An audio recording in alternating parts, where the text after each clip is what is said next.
We're back.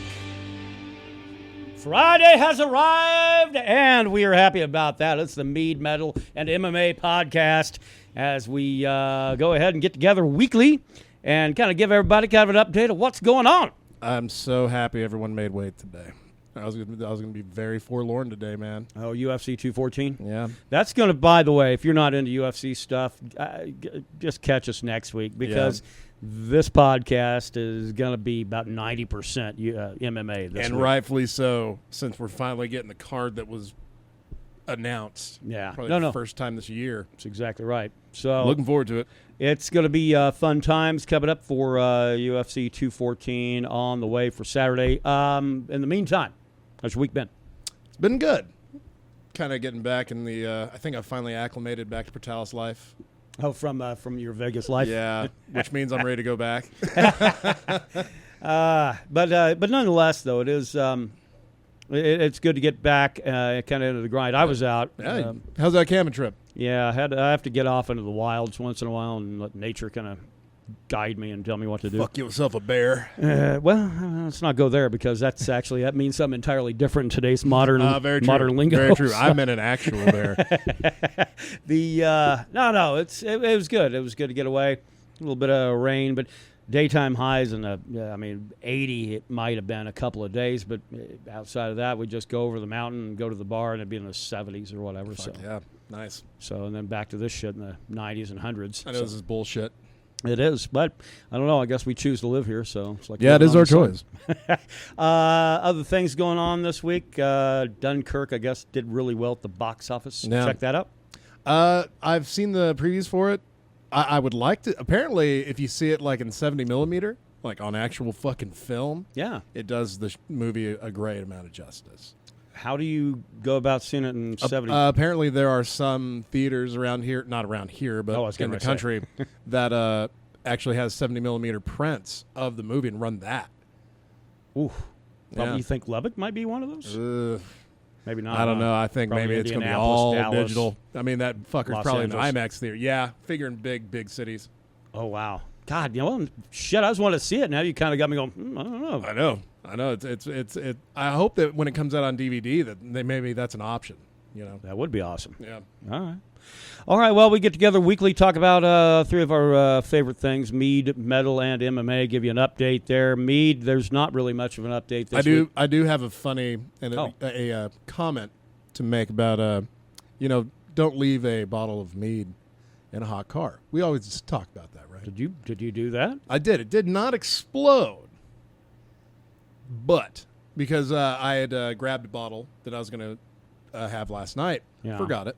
Okay. So I had the bottle that I was that someone had donated for. I'm like, shit, I'll just take that. And I'd left it in the truck for a day. I'll be honest, for one solid day. Yeah. Cracked that fucker open. Tasted like farts. Really? Yeah.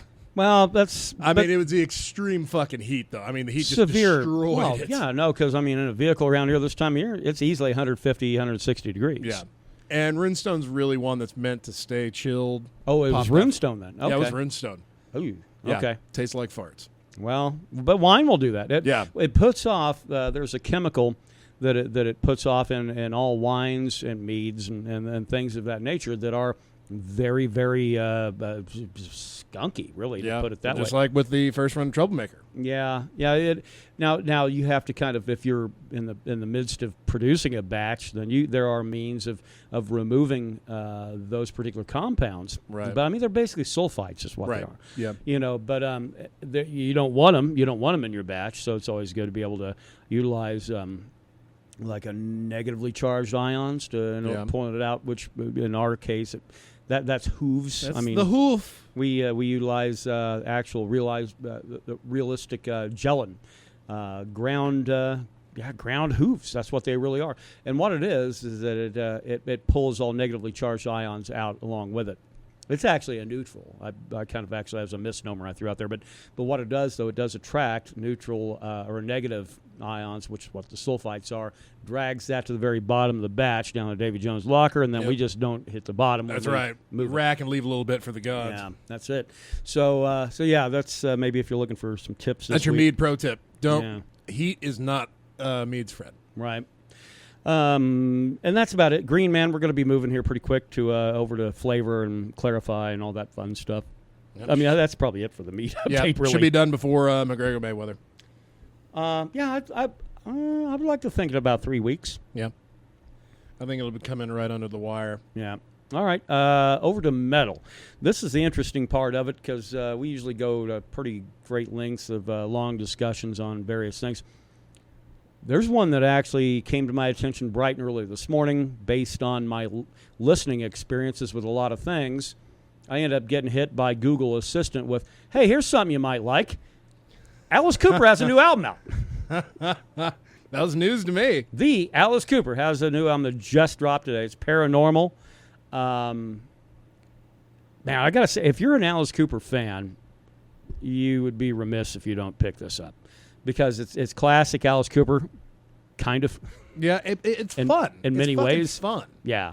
It's a fun album. Listen to what little I've heard of the entire album, that preview you pulled up on YouTube. There's actually kind of like a little wine taster's list of, about 90 seconds of each track. Right. There are 10 tracks on one CD, 2 extras that were the original Alice Cooper band, written and performed by. I definitely think it'd be worth your time. If you're a fan, hey, if you're not, whatever. Whatever floats your boat. Yeah, no one song is the same. There's so much different shit going on each song. That's the whole thing. A lot of these older bands, when they start cranking, I'm not really trying to target AC/DC, but it's I am targeting AC/DC. Every song starts to sound a little bit the same. It starts to kind of meld a little bit with the previous track. This one does not, by any means of the imagination, do that. Once that song is done, that story is over. And moves to the next one, which is drastically different. There's even like a country-sounding jam on there. Like the tempo of it. Oh, you mean that bluesy or like that second track that's on there? Yeah, no. That second track of Dead Flies, and I think my brother Daryl will dig that one immensely. But that one and then the 10th track on it as well has that classic Alice Cooper kind of vocal effect vibe on it. Yeah. It's really, really good. So if you're an Alice Cooper fan, check it out. If you're not, it's no big loss. Yeah, listen to Poison. You'll be fine. There's really Dream Theater announced they're actually touring on they're going to be performing their first album, Dream Images and Words, in their entirety. It's 25th anniversary of the album. Fucking guys are coming to Albuquerque.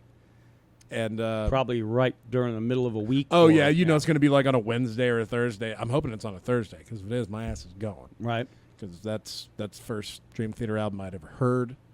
When I got to see them on the Gigantour when they came in Albuquerque about 11 years ago. Got him to sign my fucking booklet for Images and Words. It was... Would you sign my forehead with your Sharpie, please? And the thing is, because I think I've told the story before of how I met the lead singer of Dream Theater and his tour manager in New York when I was working at that hotel in Saugerties. Oh, yeah, right. Mm-hmm. And then a guy said, well, hey, if you ever want to go to hit one of his solo shows or if Dream Theater's in town, give me a call. I'll get you in. Because I think I knocked about $400 off their hotel bill. Oh, wow. Well, whatever I can do to help out someone I adore. For a touring band, that's a shitload of money. Yeah. So when they came to Albuquerque, I just moved back to New Mexico probably about a month before the Gigantour date. Dude gave me his business card, gave him a call. Long story short, got free tickets to see Dream Theater and got backstage passes. I still have his fucking card. Wow. So if it's still this dude named Nigel Paul, man, I'm considering. I know road manager or tour manager. Yeah. Well, good luck. That's all I can say. I know it's been a long time. It's been 10, 11 years. Bands changed that shit after like 3-4 years. They've held on to this guy for a good while. But his first name's Nigel, as we've learned from Spinal Tap. That's the proper name to have for a tour manager. That's very true, and he is a Brit. But yeah, they're coming to Albuquerque. I mean, if you've never listened to Dream Theater before, go fucking educate yourself and listen to Dream Theater. Clear some time off your schedule. Yeah. If we encountered anything new that we really want to relay to the people, it's time to check it out. I mean, we listened to a lot of weird stuff yesterday. Yeah. Yeah, but we did get that fucking hunger strike that Cornell did with Chester Bennington. Yeah, that one's on YouTube. That was good. It was weird to hear Chris Cornell do Eddie Vedder's part. Yeah, well, for most of it, there was the magic of who Chris Cornell was. Is the fact is that then when it became the point, Chester couldn't even get to those vocal ranges, and he just kind of took it back over. And then we saw a Linkin Park video for what was it? In the End? No, it was one of their other big hits off that same record. Though. Yeah, but then Crawling. It was Crawling. Crawling, yeah. Okay. Yeah. Cornell comes out like during the second verse and just fucking destroys. Now, I will say, in both instances, Chris Cornell looked to be a little drunk. Oh, yeah, absolutely. Which makes it really weird that the guy had such a set of skills that surpass anybody that's breathing right now. And, And he's not here anymore. Yeah. Of his own choice. Right. Well, at least we don't have to fucking worry about mourning the loss of someone this week. I don't know. We got to start looking around. Who else was friends with Chris Cornell? Because Chester Bennington, offed himself last week. I know, and I don't think they were super tight. I think they were just like work colleagues that kind of dug each other's shit. I think they actually might have been a little more friendly than we thought, but yeah. Well, shit. But if you've been friends with Chris Cornell or fucking Chester Bennington and you're in the music business, call a friend and tell him you love him. Start figuring out, if you've got any, depressive issues you've had over the years. Oh, God, man. Yeah, it's fucking scary. Couldn't he have waited till the next day? Why do you have to do it on fucking Cornell's birthday? Yeah, I don't know. Yeah, well, shit. But here's, God, but man, I really, I feel like an asshole for bringing this up, because then you've got people on social media, and then they're going on and on and on about how much of a huge fan they were of Chris Cornell and from Chester Bennington. And the problem is, not one time, and these are people I follow pretty closely on Facebook. Facebook's the one. Twitter, I don't see the assholes nearly as much as I do on Facebook. But not one time did I ever see him put something up, hey, maybe it's time you guys check this out, maybe check this out, or something like that. They had all this other weird stuff that they were constantly recommending, musically. Yeah. And then so Chris Cornell's dead, and then Chester Bennington's dead. Suddenly, these same people are like, "Oh, these are the biggest bands, the biggest influences on me." Blah blah blah blah blah. Right. I heard fuck all from them. And I've been on Facebook for about 8 years now. So, God, actually 9 years. So so to see that, it just bothers me a little bit. Sure. Because things that happen immediately, though, right now, things that are at hand, are far more easy to say, yes, this is what really motivates me. But it bothers me a little bit because, man, appreciate people while they're alive. Yeah, dude. Everybody appreciates a good artist when they're dead. Yeah, just look at Michael Jackson. Life in disarray, a lot of bad shit going on. Dude fucking dies, and he's suddenly the king of pop again. Yeah, absolutely. He goes from being the biggest weirdo in the music industry to king of pop. That's exactly right. Now, the one exception, and I would say, and this is probably only because of the fact that outside of your crowds that really appreciate metal, Lemmy was not terribly widely known. Yeah. That was one I'll give people a free pass on, Right. When Lemmy died, everybody said, hey, you know what? Actually, that's kind of a big loss. Because then they'd go back and listen to his stuff. These are people never listened to anything that Motorhead put out before. Right. It opened a door. And then you see people wearing Motorhead shirts that they bought from fucking Hot Topic, because as soon as a big metal icon dies, that shirt's going to be at fucking Hot Topic. Oh, absolutely. But the thing is, I'll give people a free pass on Lemmy, but I can't do it on Chris Cornell or Chester Bennington. Yeah. No, it's not. I don't know. The whole thing's a fucking bummer. All right. Got some pretty cool birthdays today. Okay, cool. Well, who do we wish a happy birthday to? Well, Jackie O, but she's dead. Jackie Onassis. That's right. The former First Lady of the United States of America. Yeah. Stephen Lynch. Okay. Born today, 1971. And Dana White, born today in 1969. There's a really funny meme that Joe Rogan posted on Instagram and it's an up close on Dana White standing between Daniel Cormier and John Jones. Oh, with the ice cream? No, and he looks very focused. Oh no, I'm thinking of the McGregor one. And the meme says, when UFC 214 is stacked, but all you can think about is McGregor.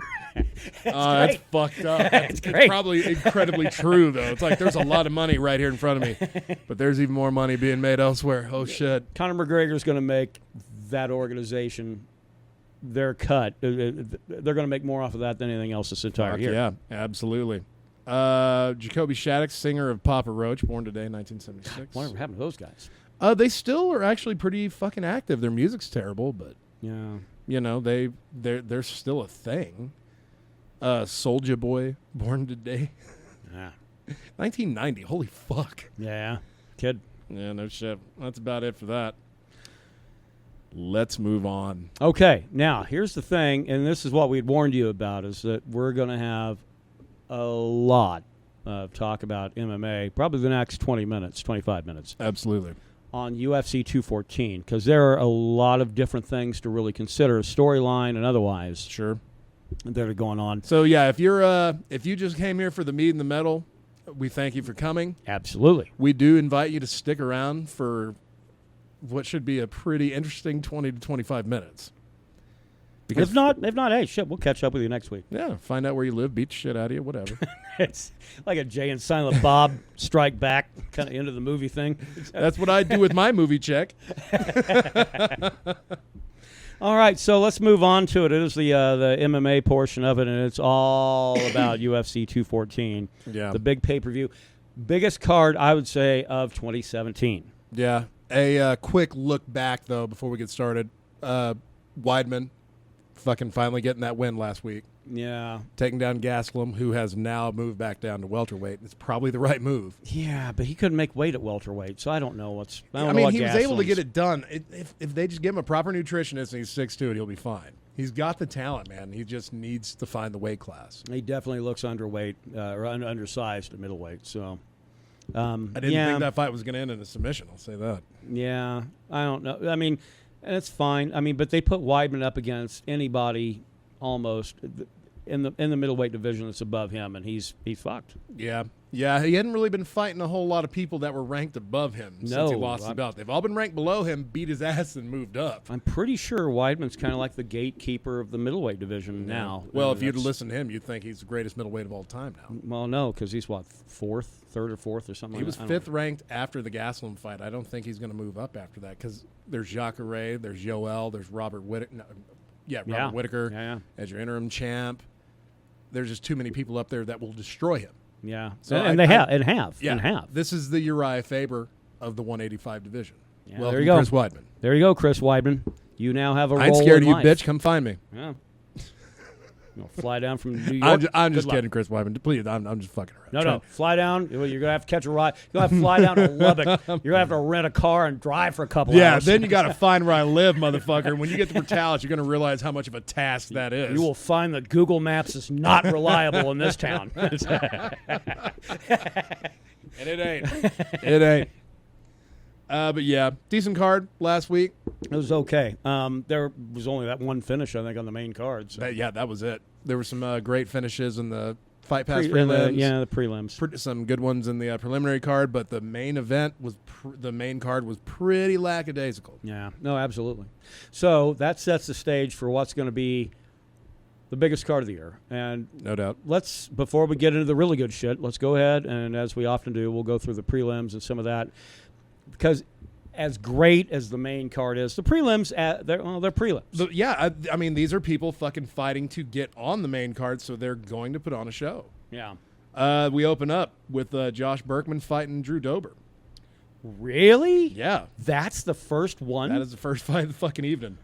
Jesus. Now, Josh Berkman is on a 3-fight losing streak. Yeah, and Drew Dober's been demolishing people lately. This, he's Dober's 2-1 in his last. He lost to Olivier Aubin-Mercier. That fucking that guy from 206 from Quebec. Yes, Quebec. Unanimous decision over Scott Holzman. A KO over Jason Gonzalez. Berkman has lost to Felder, Zach Ottow, and Michel Prazeres. Yeah. No, I like Dober. And actually, Berkman is fucking 1-4 in his last 5. Well, you remember because he was out of the UFC for like what 8 years or some nonsense like that. He was gone for a long time. Yeah, he competed. Last one he competed at was UFC 90, where he lost Pete Sell. Then went and fucked off and fought in some Utah-based promotions and fought in the World Series of Fighting. Then came back at 182. Yeah. Yeah, where, he's gone a long time. Yeah, which actually he's lost 6 of his last 7. The Hector Lombard loss got turned over no contest because Lombard had dirty piss. Yeah, no. So Drew Dober's the wise. Drew Dober is the on that. choice, and then we say goodbye to Josh Burke. I think that's right. Yeah. Let's see. Next up, Eric Shelton. No idea. He is fighting Jared Brooks. Brooks, is that the guy that came over from Bellator? No, that's Will Brooks. This is his. This is a guy making his debut. 12-0. Well. Last fought at Pancrase 281, Oh, good Tokyo, Lord. Japan. He's a Pancrase fighter? Yeah. You know that weird fucking MMA wrestling hybrid shit? Yeah, that they don't drug test ever. Well, no, they don't drug test in Japan at all. No. I don't normally like to take guys making their debuts. However, I do like it when they're undefeated. Double digit and undefeated. Double digit undefeated. Not a lot of finishes, Yeah. but if you can take it 15 minutes and beat your ass, I'm going to take Jared Brooks in that. Sounds good. Which, by the way, we'll get into fight, like how it gets done on the main card. Right. Kaylin Curran, ladies fighting a strawweight, fighting Alexandra Albu. Again. This is prelims. I'm actually shocked. I knew both fighters that were in the very first one, but Yeah. but then it's not surprising that now we're hitting the ones that I haven't heard of anybody or aware of who they are. And I can't talk about Albu because she doesn't have a fucking Wikipedia entry. Okay. But That Kaylin sounds Curran promising. does. And she was 3-0 before she made her debut against Paige Van Zant.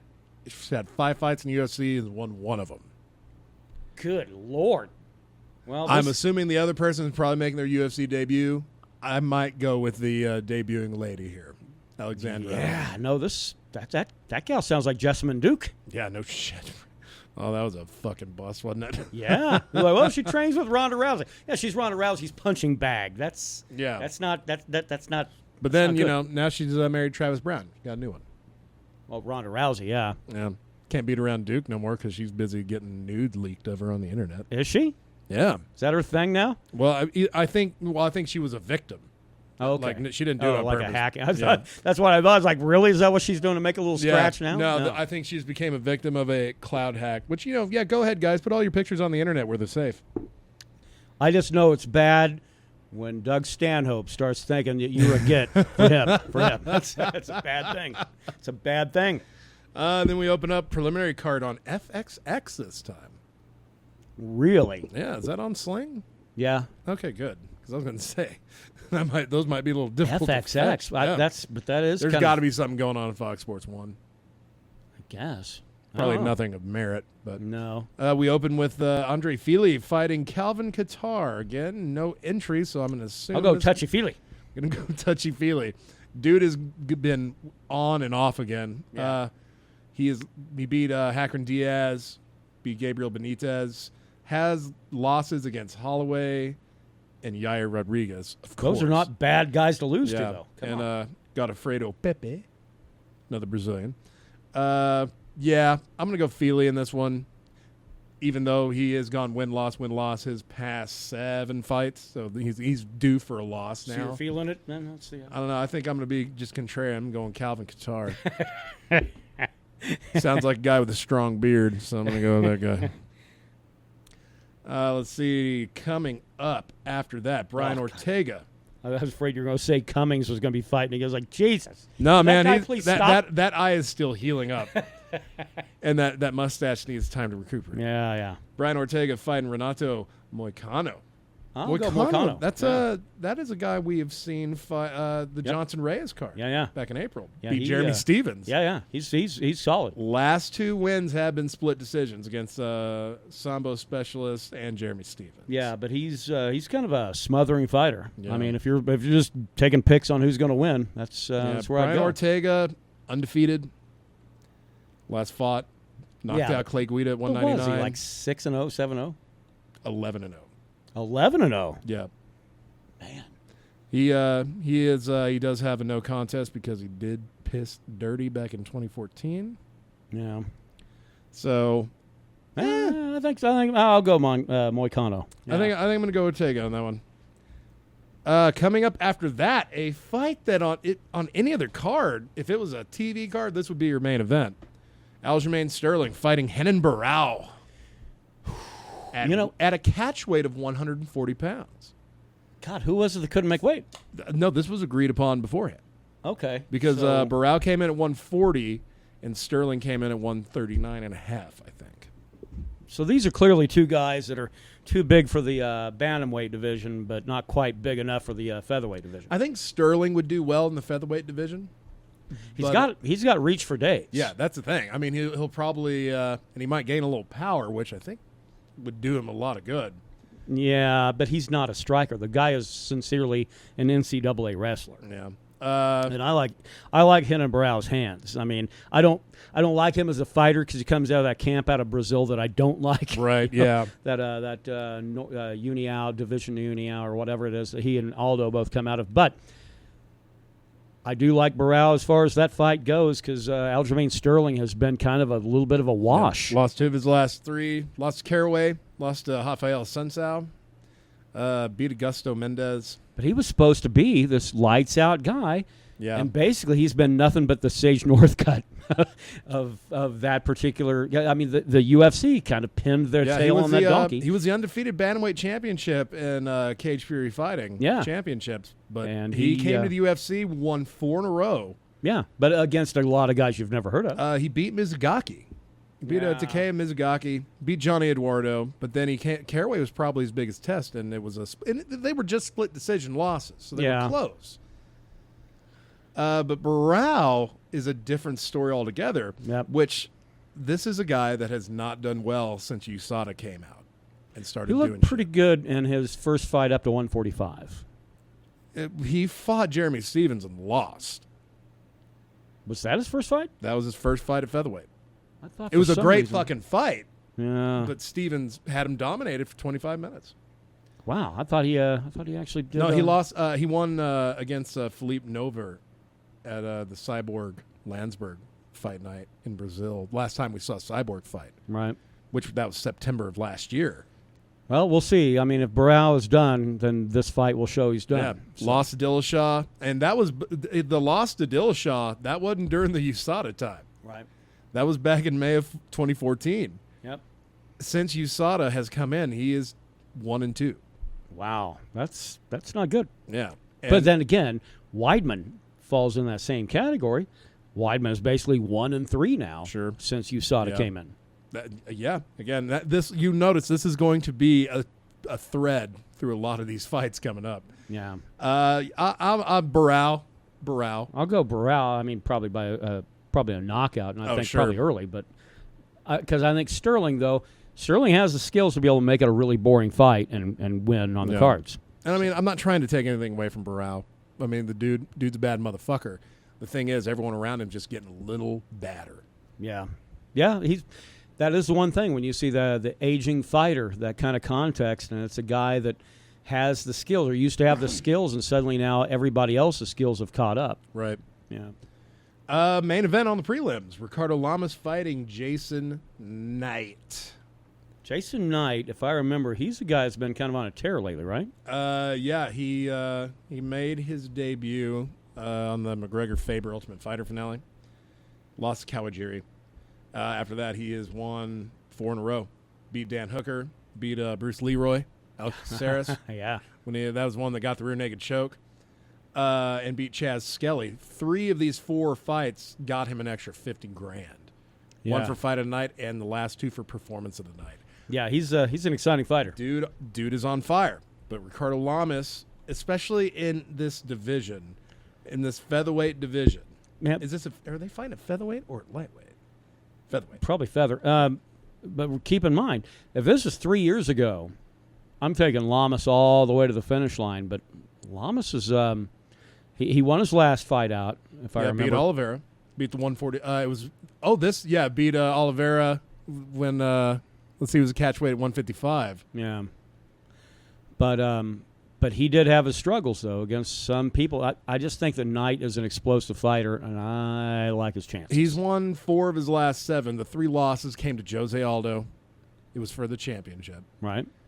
Chad Mendez and Max Holloway. Those are some pretty huge names. Those are some big names. But he beat Diego Sanchez. Of course, it was in Mexico, not New Mexico, or else Diego Sanchez would have won that decision. If that was in Albuquerque, I would have liked Diego Sanchez by some kind of like a weird nonsense of like 30 to 26. He tapped out Bermudez and beat Hacker and Diaz. Again, seems to be a common thread. I think Jason Knight's going to take this. I think this one's probably going to be the best trying fight for Jason Knight of whether or not he should start moving into the top rankings, and whether or not Ricardo Lamas might want to consider sticking to lightweight. Yeah, but the lightweight division, while stagnant, is still scary. It's stacked. Yeah. All right. Over to the main card. Oh God! Now this is where the average fools are going to be throwing $49.99 or $59.99, which would be we'd be in the high def, the ladder category. That's right. When we're buying a fight, this is going to be a hell of a fight. Yeah, that is the highest recommendation we can give. Is like, hey, we're buying it. I will endorse it with my greenback, sir. Hey, would you grab me a beer? Yeah. Oh, you're grabbing whiskey? Never mind. Either or. I'll take both. All right. So the first fight on this huge fucking card, is going to be Jimmy Manuwa fighting Volkan Ozdemir. So the most lackluster fight on the main card. Although Jimmy Manuwa's, I would say he's very serviceable. Jimmy Manuwa's a great fucking striker. Great striker. But the problem is that the people that they would pair him up against were better strikers. I mean, I remember when Rumble demolished him. Yeah, and Gustafsson demolished him as well. Yeah, I mean, he is an elite striker, but he's not the best striker. Yeah, and I mean, those were his two losses. Yeah, Johnson and Gustafsson. He knocked out Corey Anderson. He knocked out OSP. Knocked out Jan Blachowicz. When he wins, he finishes fights. And he's fighting against somebody I'm really not all that familiar with. Yeah, this is a little bit of a wild card. That makes me really kind of back Jimmy Manuwa for a finish. This is a guy that took OSP to a split decision victory in February and then fought at the Gustafsson Glover card, fought Misha Serkinov and knocked him out in the first round, 28 seconds in. But see, this is how the UFC schedules a fight. They've got Jimmy Manuwa that they know finishes fights. As long as he's not fighting, somebody can kick his ass. Right. So what better way to get into the main card on a pay-per-view than a guy that's a known finisher? Yeah. That would probably by Vegas odds, probably a pretty big pick. I think Manuwa's probably knocking this fool out before the first round's over. If he doesn't get it done in the first round, I don't like his chances. Well, that's been the knock on him, but because I mean, Volkan is fucking 14-1, and has finished 11 of those 14. Yeah, but how many of those are out of the UFC? Oh, this will be his third fight in UFC. Fought in Bellator for a little bit. But I mean, sure, if you're in World Series of Fighting or Ryzen or something like that, absolutely. That and Volkan is 5th ranked. Or no, Jimmy Manuwa's 5th ranked. Yeah. Which shows you how thin that light heavyweight division is near the top. Yeah, it's pretty packed at the 1 and 2 spot, but I don't know, man. I'm gonna go with the wild card on this opener. All right, and I don't think it's it'll probably be a finish. Either way, it's gonna be a finish. Sure. And after that, the fucking throttle gets pushed down. Robbie Lawler, Donald Cerrone. Yeah, this is an early fight, too. I mean, this would be a headliner on virtually every other card, or at least a co-main. This would be a co-main on a pay-per-view. Yeah, absolutely. But this is UFC 214, so it's like all the rules are out the window. It's almost like they're redoing International Fight Week. They should have had it then. They should have had it now. Now, here's the whole thing. From this card from here on, there's a lot of fights where I want a guy to win, but I think the other guy is going to win it. And this first one is very much that way. Yeah. I want Donald Cerrone to get the win. I do. I like Donald Cerrone a lot. I'm a fan. But I think Robbie Lawler is going to probably throw some crazy shit. If Donald did no contact sparring for this one, he's going to get fucked up. Because that's what his training schedule's been lately. Yeah, he's going to get fucked up bad. Yeah, because Lawler doesn't mess around. He throws some hands, and it's hard to put him away. I mean, I realize that what's his name is going to be fighting on the same card, the champ now, Tyron Woodley. I know that Woodley got really lucky of throwing one right down the middle and caught Lawler flush, and that's what led to the belt changing hands. Right. I get that. Well, ever since the Roy McDonald fight at 189, Lawler was changed. I mean, that was probably the most damage he'd absorbed. But he's only ever fight. fought once since then, right? No, he beat Condit after that, defended the belt. Oh, that's right. In that split decision where it looked like Condit won, had that fight won until he gassed in the 5th, and then Lawler just started beating the shit out of him. And I think that's what we're going to see. Lawler's got a great tank. And That Donald left- and that Cerrone left hook is gnarly. has got a question mark on his tank. And these are two southpaws going at it, too. Yeah. I don't know, man. I want Cerrone to win, but I think Lawler's probably going to go ahead. And if it doesn't go the distance, I think he'll probably finish it probably late round. I like Robbie Lawler in the first round. After that, though, we know Cerrone's a notorious slow starter. If it goes, sorry, that cough is brought to you by Bullet Rye. That was Bullet Rye right in the lungs. It ain't just for drinking anymore, folks. Yeah, when you're sucking it down, you can't start trying to argue with Brandon about like, oh no, you're wrong, you're wrong. Yeah, no, Cerrone is a slow starter. Everybody knows that. Yeah. That means that guy's got second, third round to take care of business. And if Lawler hadn't already kicked his ass, and not to mention that that Lawler is training with Hooft. Okay. So that's an automatic upgrade to his striking game, which was already scary. I feel the same way. I want Cerrone to win, but I think Lawler is going to finish it in violent fashion and get back on track to. Do you think this is maybe the finally the time that we see, when Donald Cerrone allegedly has a fantastic ground game that's rarely displayed? Is this the time we see him get a takedown and get Lawler and put him out that way? It'd be a wise game plan. I wouldn't try to feel him out. You know what he's going to do. Yeah. No. Lawler's all hands, Yeah. hands, and a pretty quick kick once in a while. And Cerrone don't like people that throw kicks too much. I mean, he's going to have the reach advantage, I think, on the hands and on the legs. If Cerrone finishes it, it's going to be a head kick. If it's striking, yeah, it'll be a head kick. If Cerrone puts other him than down. that, I think head and arm choke, Yeah, or a triangle. But he's capable of it. We saw him do that mounted triangle. yeah, I mean that's the whole thing, and it's been a little while since we've seen it though. So True, very true. What's So the- after we're exhausted from that, what's the next monkey up the palm tree? first title fight of the evening, the ladies featherweight. Tanya Evinger fighting some dude. There is our Cyborg joke of the day. Cyborg fighting Tanya Evinger. It was initially supposed to be Megan Anderson, featherweight champ at Invicta, but she strained her puss. As I would. As my puss would be in severe pain, too. But you want me to fight who? I'm sorry. You mean that Cyborg broad that kills everybody? Well, no, I'm good in Invicta. Fuck that. Fuck you, UFC. You mean the Kurgan from Highlander? Ramirez. That's who she looks like. I know, yeah. And somebody said, "Well, that's cruel." I said, "No, it's accurate." She knows It's what accurate. she did. She knows what she's doing. Yeah. I mean, did you see her on Embedded with her next to Gabby Garcia? Who It we was talked like- about, I think, on the It was last like couple brothers podcasts separated ago. at birth. Yeah, no, those are two very mannish women. And you don't get that mannish without. Not to mention, Gabby Garcia has a mouth guard with her at all times. At all times. Run around in her man bag. But all joking aside, Cyborg's a monster. She is a striking beast. If Evinger can weather the first round and maybe even the second round, I like Evinger's chances in the third. I'm actually picking Evinger. Oh, straight up. I'm picking Evinger straight up. If So I was in Vegas, I'd bet $100 on that to get a pretty good return.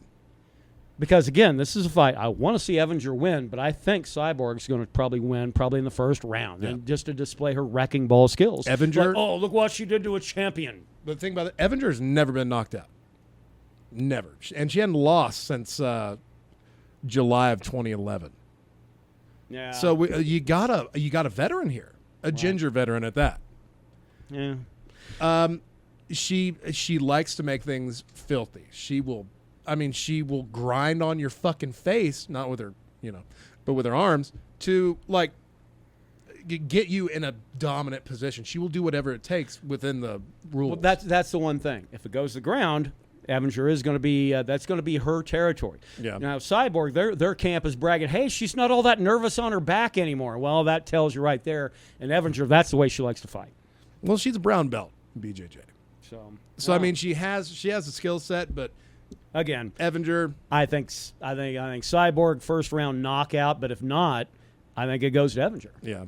Yeah, if it gets, I'd even say Cyborg probably still have enough to do some pretty good damage in that second round. She can survive 10 minutes.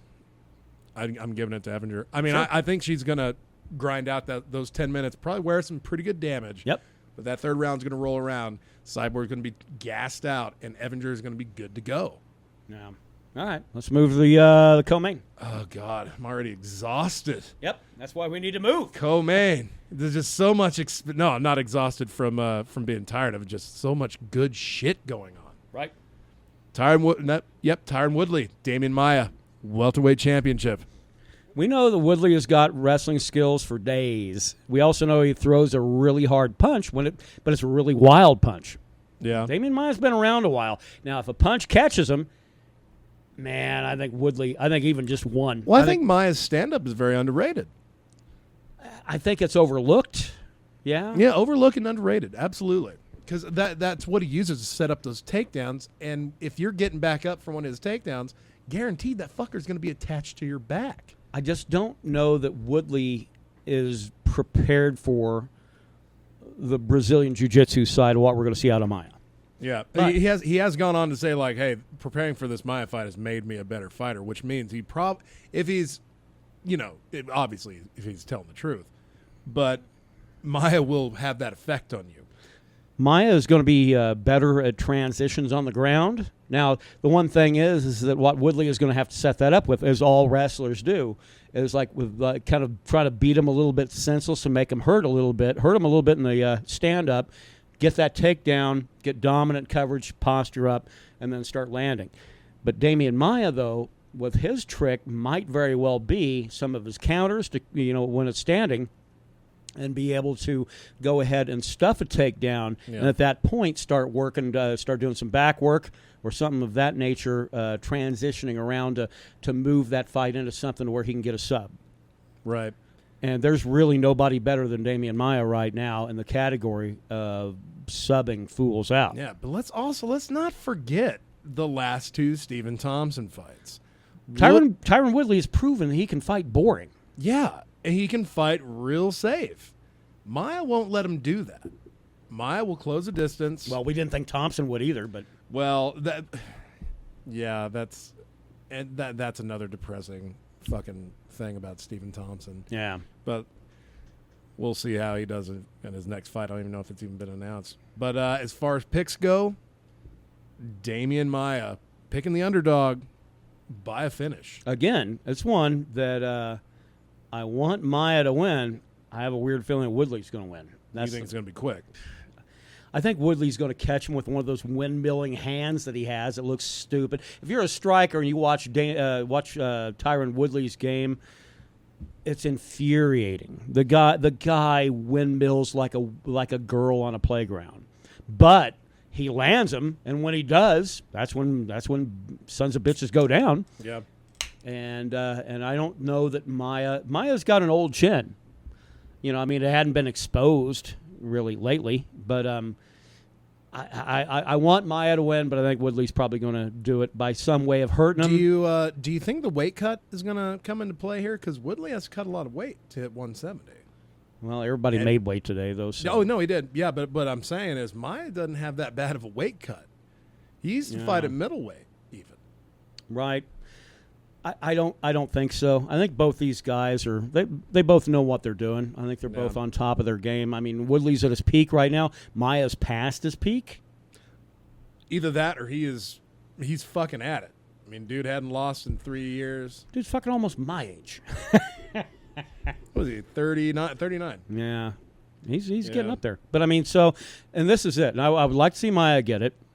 And be able to get the belt and maybe do a Hendo, just retire with the belt then, or defend it once or twice. Whatever, whatever. You got to defend it. I mean, Hendo made, which is interesting coming from a McGregor fan, but yeah. Hey, I've never disagreed with you that he should defend the belt.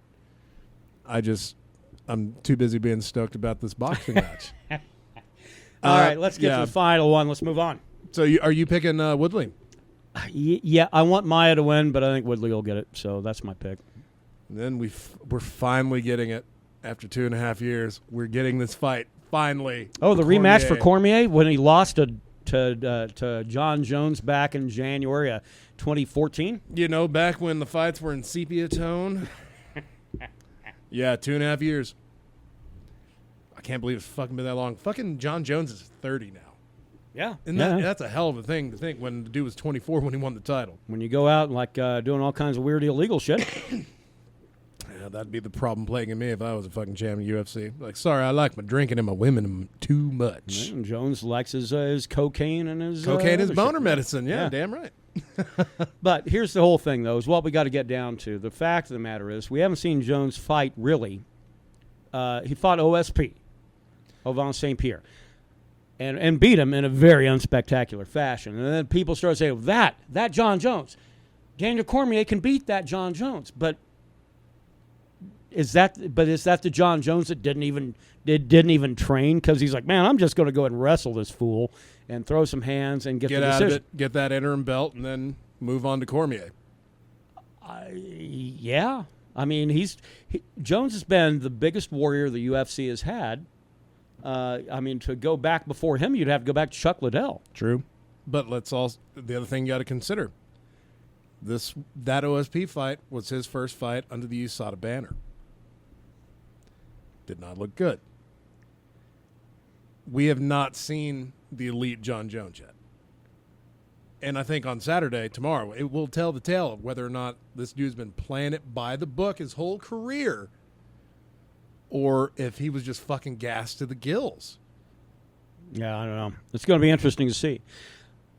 Because if you go back to look at when he beat Daniel Cormier and made Cormier cry, which that's the result. That's all I want. That's all I want. Why y'all like making fat kids cry?